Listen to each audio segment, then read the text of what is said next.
Sabine Zilberborgen, fondatrice et avocate d'une solution ALF. Vous avez les deux casquettes et c'est important de le répéter. Fondatrice de quelque chose d'innovant, d'un principe d'automatisation. En fait, on va aller chercher du temps de cerveau disponible presque. Tout à fait. C'est de la gestion de dossiers, c'est ça ? Absolument. Et donc, du côté avocat, j'étais plutôt sur comment mes clients pouvaient m'apporter les informations dont j'avais besoin pour pouvoir réaliser ce pourquoi ils m'avaient convoqué. Et puis, par ailleurs, du côté direction juridique, je me suis aperçue de la complexité pour les juristes, quel que soit leur niveau, de trouver la bonne information, l'analyse de risque qui convient et de me communiquer aussi la culture d'entreprise pour que je puisse correctement exercer mon métier.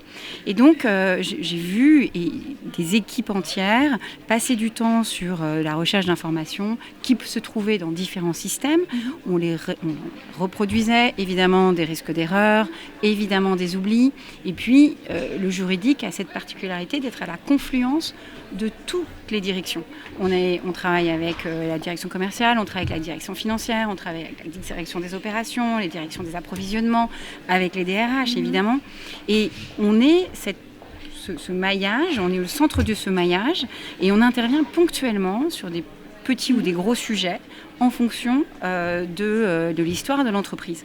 Et le problème qu'on a, nous, juristes d'entreprise, dans ces fonctions, c'est comment fait-on pour suivre ce que font les équipes ? Comment fait-on pour savoir si nos équipes consacrent bien le temps nécessaire là où ils ont leur expertise, et c'est pourquoi on les a recrutés, parce qu'on les recrute pour une expertise.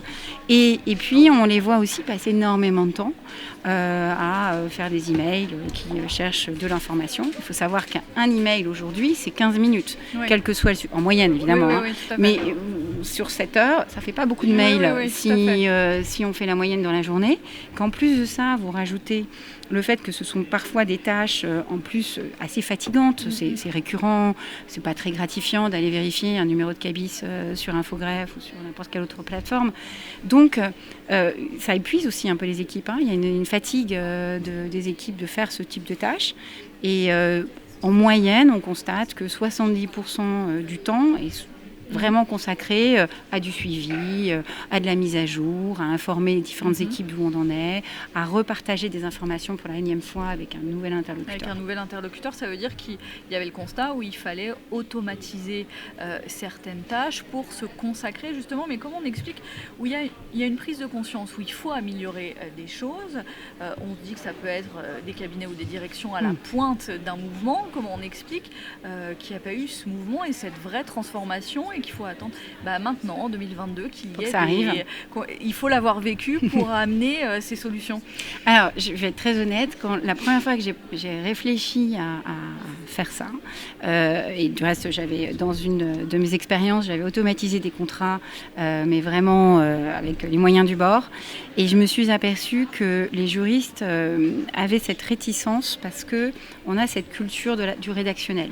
Et puis, nous ne sommes pas des robots, on a besoin de réfléchir à une problématique et plus on a le temps d'y réfléchir et plus on y réfléchit, plus ce qui va être extrait de cette réflexion va correspondre aux besoins de l'entreprise et donc réduire son risque et donc réduire les risques d'erreur, etc. Donc ça, c'était très important. Et donc lorsqu'on apprend à un juriste qu'il y a une partie de son travail qui est effectivement dans de la réflexion intellectuelle et une partie de son travail qui n'est pas de la réflexion intellectuelle, qui va être de la vérification, jusqu'à présent, il y avait un amalgame. Je vérifie, oui, mais c'est facile. Après tout, je oui, peux le faire. Je peux le faire. Voilà, je peux. Et puis finalement, ça me rassure aussi parce que j'ai vérifié. Avec le risque d'erreur, parce que nous sommes des humains, on commet des erreurs. À partir du moment où la technologie est suffisamment avancée, Covid a été un accélérateur fabuleux pour les legal tech, c'est évident.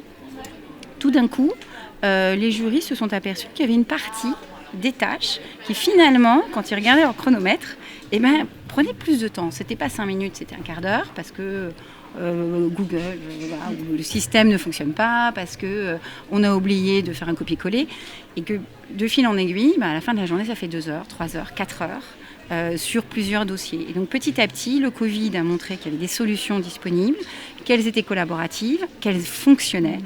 Ça a nécessité quand même un changement dans les mentalités et d'organisation. Voilà. Maintenant, il est acquis. Ça a été très très vite. par rapport à d'autres professions comme les experts comptables ou comme les directions commerciales qui ont adopté des outils de CRM depuis plus de 20 ans. Les juristes avaient vraiment cet attachement, je pense, en tout cas c'est mon analyse, à cette propriété intellectuelle qui fait en fait ce pourquoi on va les chercher et pourquoi on aime travailler avec eux. Et maintenant, ils ont compris qu'il y avait cette valeur ajoutée, mais qu'il y avait aussi à côté tout un tas de tâches qu'ils pouvaient déléguer à un robot, plus ou moins bien programmé, plus ou moins profond en automatisation. Donc ils pouvaient choisir aussi quel était le degré d'automatisation qu'ils souhaitaient apporter dans leur pratique et qui en plus aujourd'hui s'adapte au savoir-faire. Et ça a été la solution de Alf, c'est d'être adaptable au savoir-faire de nos clients. Et des tâches dont il peut se décharger et maintenant ça y est, on a l'impression qu'on est sur une transformation lancée. Merci Sabine Zilberbogen, fondatrice, avocate aussi, c'est important, fondatrice d'Alf. Merci d'avoir été avec nous sur ce salon. Merci beaucoup.